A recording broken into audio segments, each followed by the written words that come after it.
Salut à tous, vous connaissez forcément le jeu d'arcade mythique Donkey Kong. Celui qui donnera naissance à deux personnages cultissimes de notre média, Donkey Kong et Mario. Ce que vous ne savez peut-être pas, ce sont les conditions assez rocambolesques à travers lesquelles sont apparus ces personnages. Parce que oui, si tout s'était passé normalement, le jeu n'aurait jamais vu le jour, et le paysage vidéoludique que vous chérissez tant en serait sûrement bien différent. Mais n'allons pas trop vite, puisque c'est justement cette histoire que je vais vous conter aujourd'hui.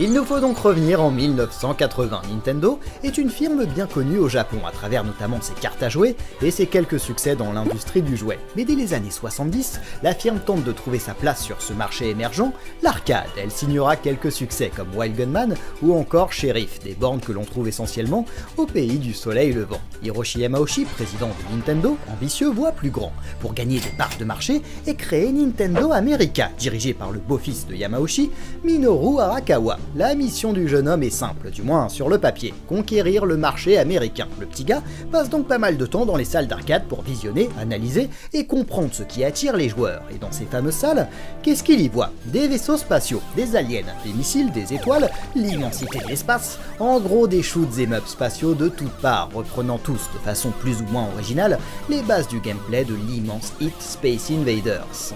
Et ne vous en faites pas, Nintendo ne déroge pas à la règle, puisqu'ils ont édité notamment Space Firebird, Elifire et un certain Radarscope. Arakawa juge ce dernier particulièrement original, notamment avec ses adversaires qui ont des trajectoires alambiquées et cette illusion de profondeur, avec un quadrillage se rétrécissant en fond d'écran. Le jeune homme imagine donc une stratégie, commander 3000 bornes de Radarscope à Nintendo Japan et pénétrer avec ce succès des salles nippones le marché américain et démontrer le savoir-faire de Nintendo. Ouais, ça ne peut que fonctionner. Et pourtant, Arakawa, animé par les meilleures intentions qui soient, a émis quelques détails qui vont transformer son hypothétique succès en un échec cuisant. Importer 3000 bornes du Japon, ça prend du temps, et ce ne sont pas des semaines, mais bien des mois qui s'écoulent avant l'arrivée du fameux jeu, et dans un secteur où les innovations fusent, cela peut être fatal. On peut imaginer Arakawa croiser les doigts, cela ne suffira pas. Entre-temps, débarque dans les salles un certain Defender. Avec la liberté d'action que propose ce jeu, son scrolling, ce mouvement de caméra saisissant, il donne subitement un sacré coup de vieux à tous les jeux façon Space Invaders. Et quand Arakawa a enfin la possibilité de présenter Radarscope, eh bien il ne parvient à vendre qu'une toute petite partie de ses bornes. C'est un échec qui va coûter très cher au sens propre à Nintendo, puisque les bornes invendues, près de 2000, sont stockées dans les entrepôts à New York qui réclament de l'argent. Yamauchi est fou de rage s'il n'y avait pas un lien de parenté avec cet imbécile. Excusez-moi, on peut imaginer la fureur du président de Nintendo sans s'emporter. Son beau-fils est tout simplement en train de faire couler Nintendo America à peine quelques temps après sa création. Mais le truc, c'est qu'Arakawa n'est pas du genre à baisser les bras. Il imagine déjà un plan B pour sauver la branche américaine qui lui a été confiée. Pour mener à bien son projet, il insiste auprès de Yamauchi. Il faut un autre jeu. On changerait alors la carte mère des Radarscope pour les remplacer par ce nouveau titre et on vend ces fichues bornes qui nous encombrent. Hiroshi accepte l'idée et confie la mission à l'un de ses meilleurs employés, celui qui a imaginé les plus grands succès de la firme comme l'Ultra N, le Love Tester, les Game & Watch, j'ai nommé Gunpei Yokoi. Gunpei, qui était en train de travailler sur les Game & Watch, est pas vraiment motivé pour refaire un jeu d'arcade. Mais face à Yamauchi, on ne discute pas, il se met donc au travail.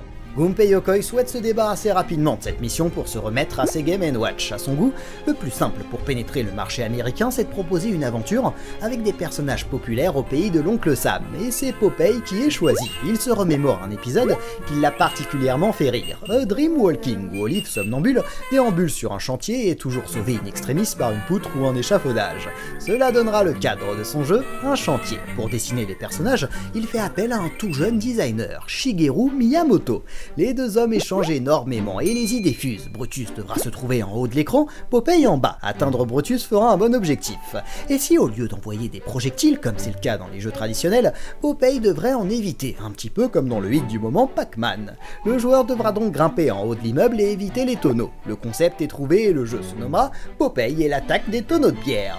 Tout semble aller pour le mieux, à une exception près. Subitement, sans s'en donner les raisons, King Features retire les droits de la licence Popeye à Nintendo. Impossible donc d'exploiter ces personnages. Et cela retombe sur le petit Miyamoto, à qui Gunpei Yokoi demande d'inventer 3 nouveaux personnages. Il se met immédiatement au travail. Pour conserver le triangle amoureux de départ et un amour impossible entre un antagoniste et une jeune fille, 2 idées lui viennent en tête, King Kong et La Belle et la Bête. L'idée de ce gorille, fort, puissant, lui plaît énormément. Il en imagine donc très rapidement la forme et le nomme Donkey Kong. Pour la jeune femme, il dessine une lady, tout ce qu'il y a de plus classique. Et pour le personnage à contrôler, souhaitant conserver l'univers burlesque propre à Popeye, il imagine un petit bonhomme trentenaire maladroit et bedonnant, auquel il ne donne même pas de nom. Miyamoto impose très rapidement sa patte.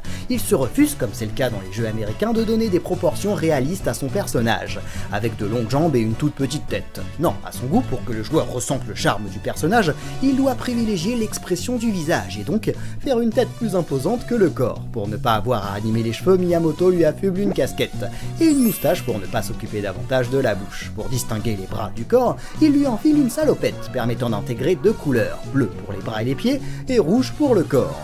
Et ce petit personnage va rester sans nom quelque temps. Il faut bien comprendre que la véritable star, c'est Donkey Kong. On ne parle de la princesse que comme de la lady, et du charpentier uniquement comme le joueur.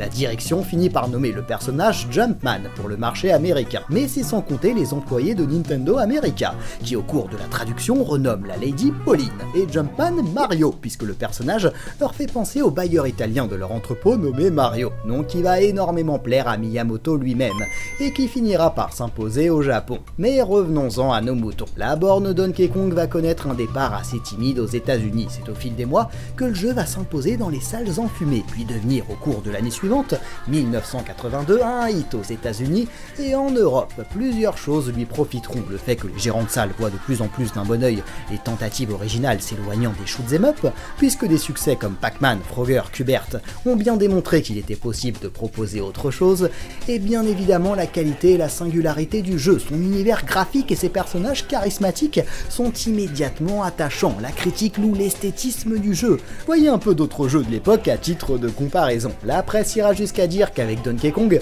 on s'approche davantage du film d'animation que du jeu vidéo. C'est qu'on a une petite intrigue avec, chose extrêmement rare à son époque, des scènes d'animation, des transitions entre les différents tableaux. Il s'agit d'une véritable petite histoire que l'on suit, ou plutôt que l'on joue en temps réel. C'est un immense succès et un véritable tournant dans le jeu vidéo qui propulsera Nintendo parmi les grands du secteur. Et comme je le disais en introduction, la naissance de Mario et Donkey Kong, c'est bien une histoire assez rocambolesque qui a débuté avec un loupé commercial avec Radarscope, Yamauchi qui conserve la branche Nintendo of America très certainement, diront certains, pour ne pas avoir à licencier son beau-fils. Un jeu est prêt, Popeye, mais King Features retire subitement la licence, et l'association de Gunpei Yokoi et Miyamoto, qui de par l'expérience du premier et la créativité frivole du second, donneront naissance à 2 des icônes du jeu vidéo. Avant de se quitter, je tiens juste à préciser que les 80% de mes informations, je les ai récupérées dans cet ouvrage de William Enduro, l'histoire de Mario, que je vous conseille vivement si vous souhaitez en apprendre plus sur le personnage. Quant à moi, je vous donne rendez-vous la semaine prochaine pour un nouvel épisode de Rétro Découverte. Salut à tous!